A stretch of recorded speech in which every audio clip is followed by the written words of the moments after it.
The Toraxian hegemony had spent 3 millennia cataloging every species capable of ending civilizations, and the Korthak held the undisputed #1 spot. These weren't your garden variety apex predators. Oh no, the universe had to get creative with this particular nightmare, standing 12 ft tall on 4 legs that could crush titanium, sporting natural armor that made battleship hulls look like tissue paper, and wielding claws that could carve through quantum-reinforced steel like butter.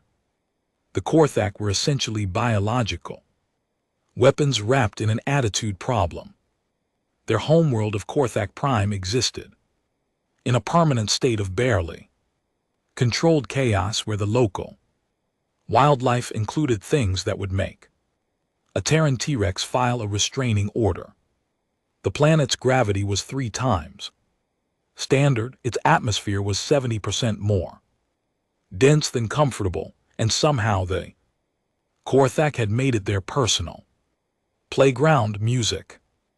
They'd conquered 17 star systems before lunch on most Tuesdays, and their idea of diplomacy usually involved demonstrating exactly how many ways they could dismantle your spacecraft while you were still inside it. Yet here was the galaxy's most delicious irony. These living engines of destruction had developed an inexplicable fondness for leaving their most precious possessions, their young, in the care of humanity.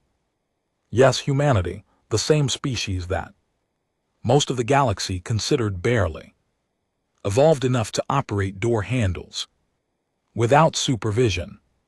Zara Akefer adjusted her tool belt with the casual air of someone who'd long since stopped finding absurdity surprising, which was probably a job requirement when your daily routine involved preventing small creatures capable of accidentally demolishing city blocks from eating each other's homework. The sign outside her facility read Little Claws Developmental Center in 17 languages, though the Korthak translation roughly meant music place where small ones learn not to accidentally destroy everything they touch. The morning had started typically enough. 3 Korthak younglings had gotten into what humans would charitably call a disagreement music over breakfast, which had resulted in a small crater where the dining area used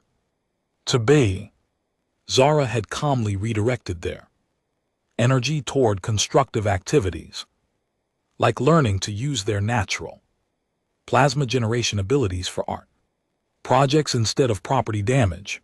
The resulting sculptures were either breathtaking abstract masterpieces or evidence of war crimes, depending on your aesthetic preferences. Cricks. Darling, we've talked about this, Zara said, addressing a youngling roughly the size of a small elephant who was currently trying to melt through the reinforced floor with concentrated enthusiasm. Plasma breath is for outside activities only. The creature, adorable in the way that baby tigers are adorable right before they grow up to be apex predators, looked up with eyes that could have powered small suns and made a sound that might have been an apology or possibly a threat. With Korthak young, the distinction was often academic. Dr. Millicent Thornburg, the facility's resident xenobiologist, observed this interaction with the fascinated horror of someone who'd spent 20 years studying theoretical alien behavior and was still processing the reality of it. The metabolic energy required for those plasma bursts should theoretically exhaust a creature that size within minutes, she muttered, scribbling notes on her quantum tablet. Theories.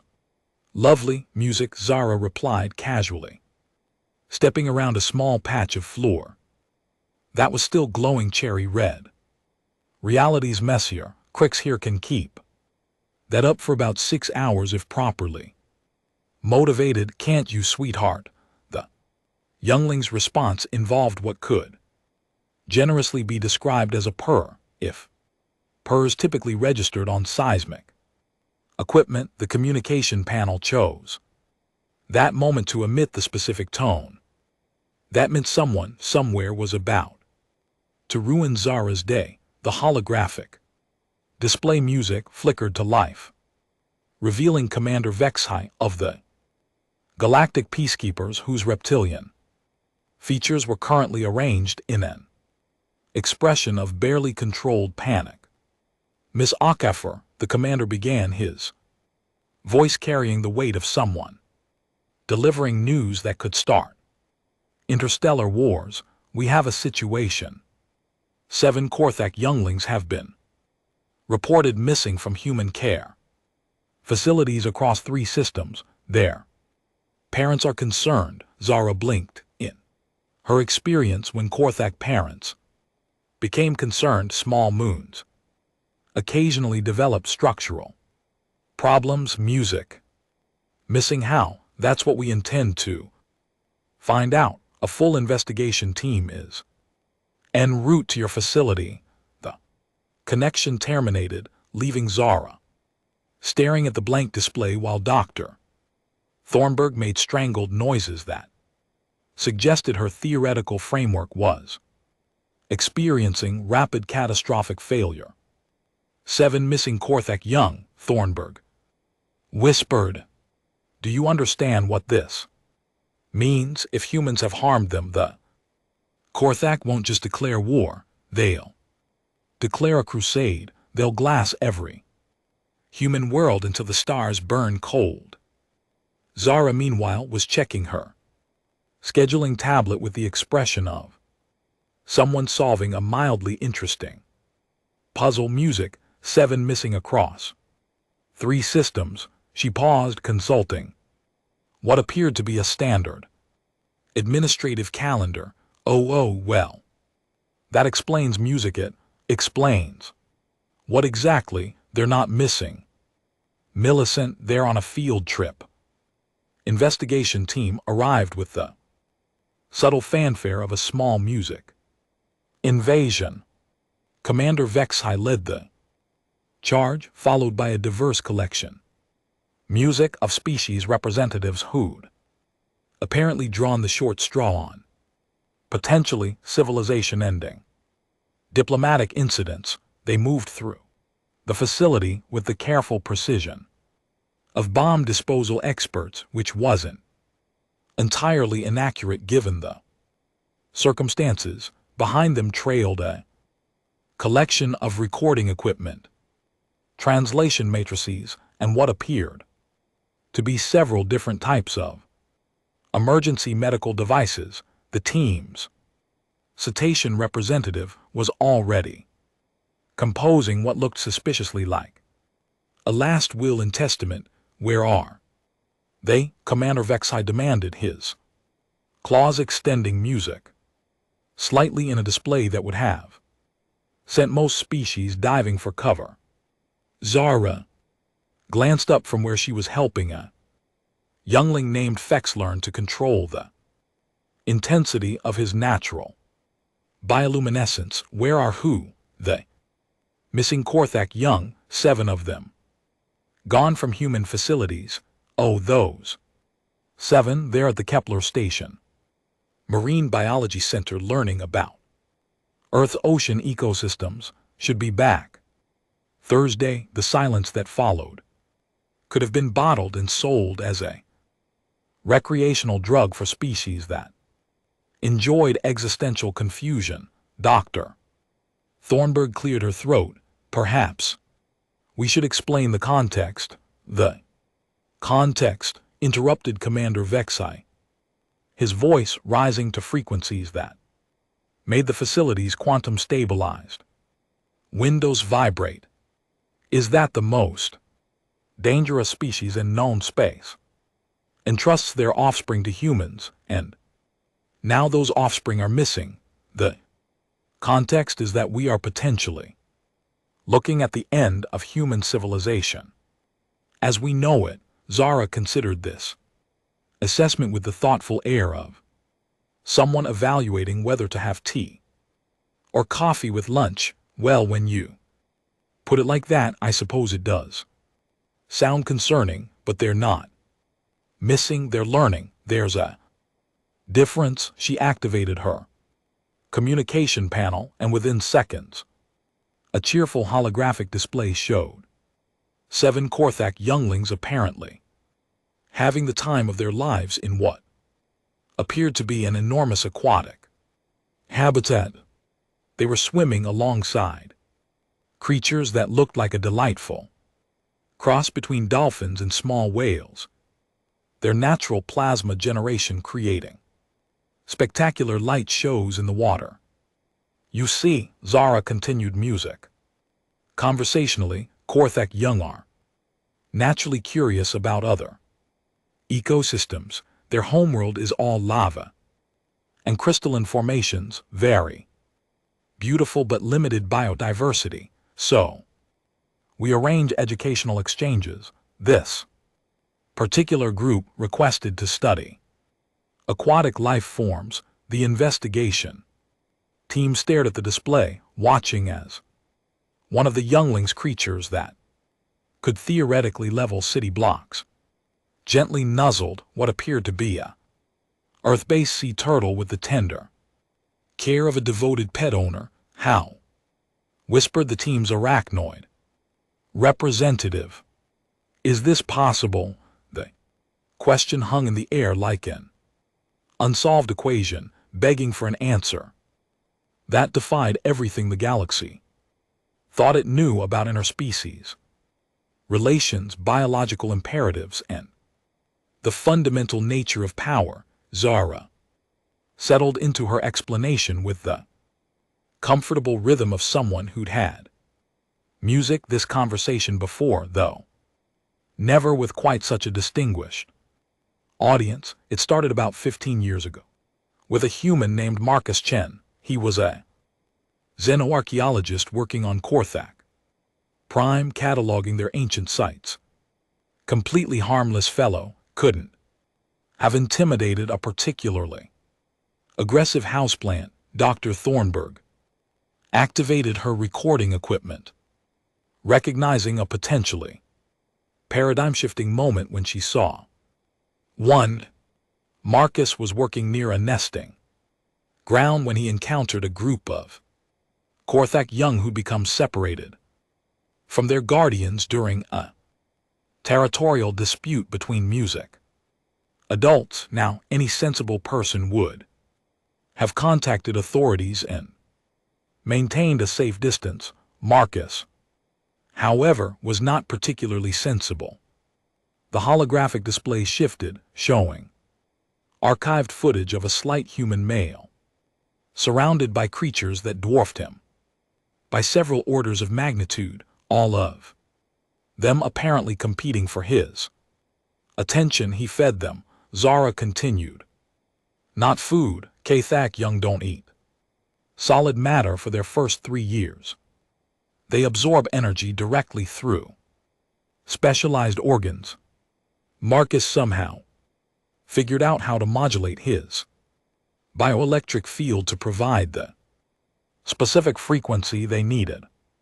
Commander Vex High's claws retracted slightly. He fed them from his own life force. And GT, music. And GT, more or less. But here's the interesting part. Humans apparently generate bioelectric patterns that Korthak young find not just nourishing, but calming. Our neural activity, our emotional states, even our sleep patterns create a resonance that helps regulate their development. The investigation team exchanged glances that suggested their understanding of galactic power dynamics was undergoing rapid reorganization. Within a week, Zara continued, those young had essentially adopted Marcus.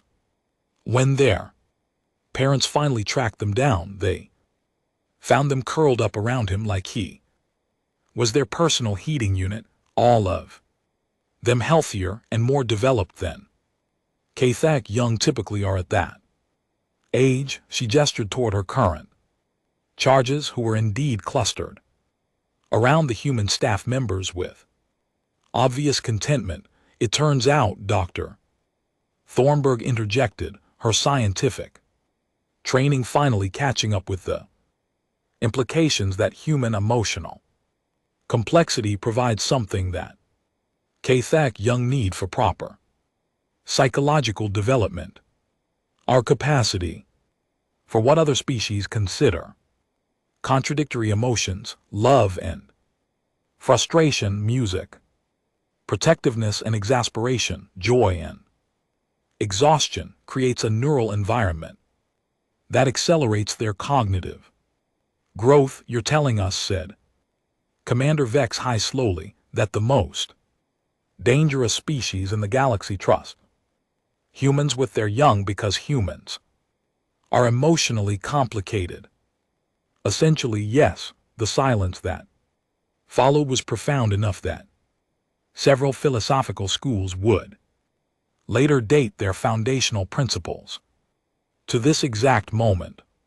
Kathak, an adult, Kathak who stood nearly 15 ft tall and radiated the kind of presence that made gravitational fields seem inadequate, materialized in the facility's main entrance with the fluid grace of something that had never encountered an obstacle it couldn't simply walk through. His arrival should have sent every non-Kathak in the facility diving for emergency shelters. Instead, 3 younglings immediately rushed toward him with obvious music delight, chattering in frequencies that made the translation equipment emit small puffs of smoke. Parent Kathak, Zara said warmly, perfect timing. Your little ones have had quite an adventure today. The massive creature lowered his great head toward music. Zara, with obvious affection, a gesture that would have looked threatening if not for the gentle rumbling sound that accompanied it, the Kathak equivalent of a contented sigh. The investigation team was just learning about our arrangement, Zara continued, as if having a casual conversation with a living weapon of mass destruction was the most normal thing in the universe. Kathak regarded the cowering investigators with what might have been amusement. When he spoke, his voice resonated through multiple frequency ranges, requiring the translation equipment to work overtime. Human friend Zara teaches my offspring patience, creativity, and emotional regulation. The translation rendered.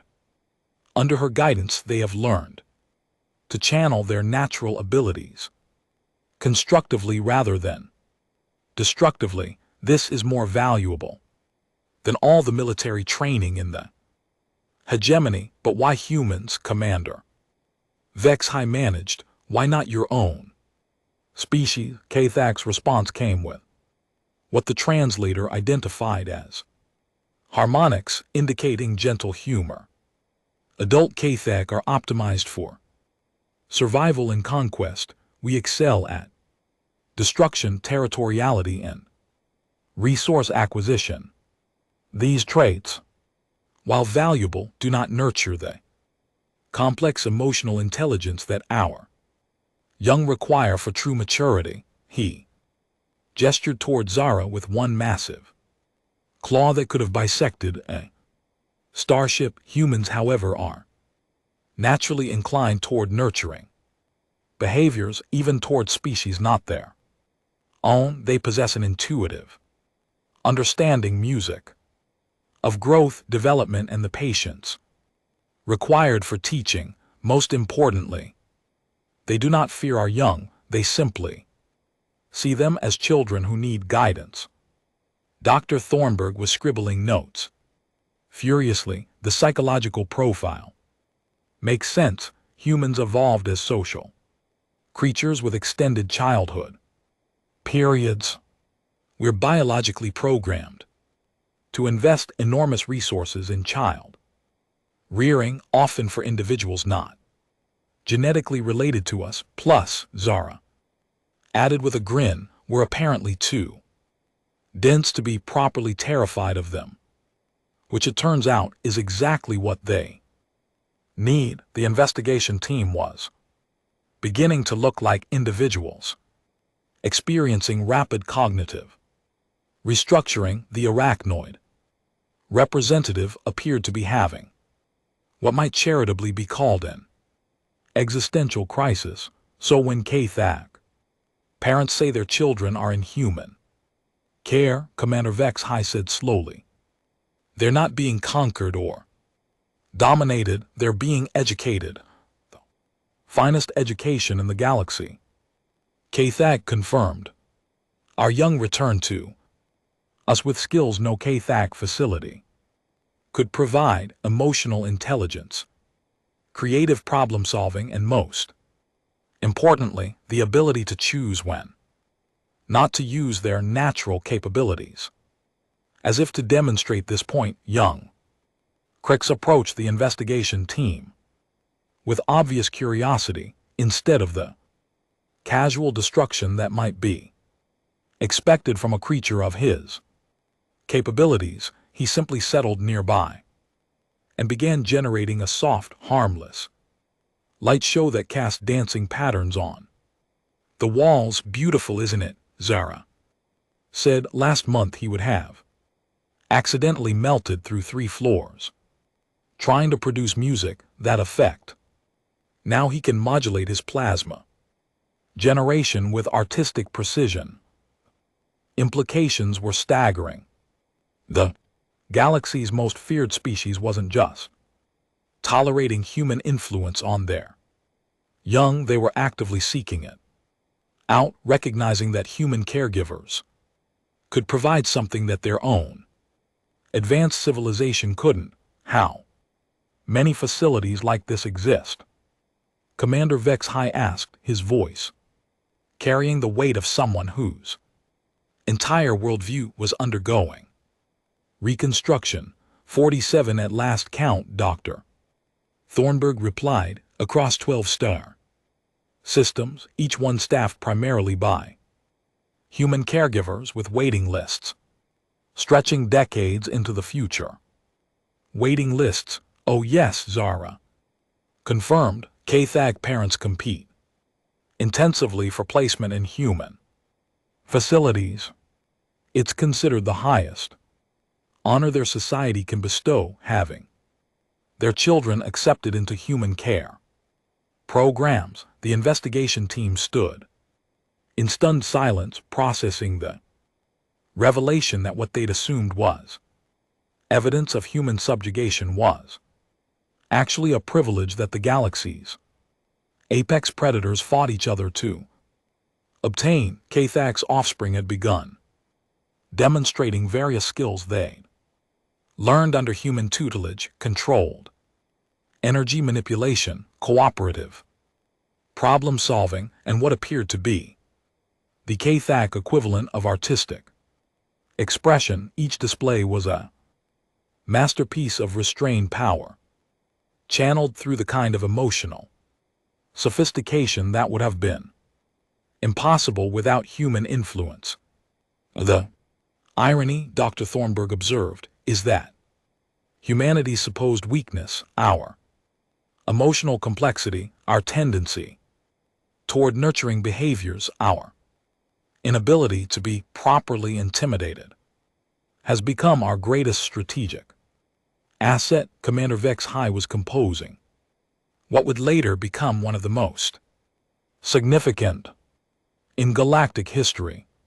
So when we ask why the most dangerous species trust humans with their young, the answer, Zara finished, watching as Crix successfully created a plasma sculpture that bore a striking resemblance to the Earth's solar system, is that we're the only species foolish enough to see baby monsters and think children who need Guidance instead of threats music, 2.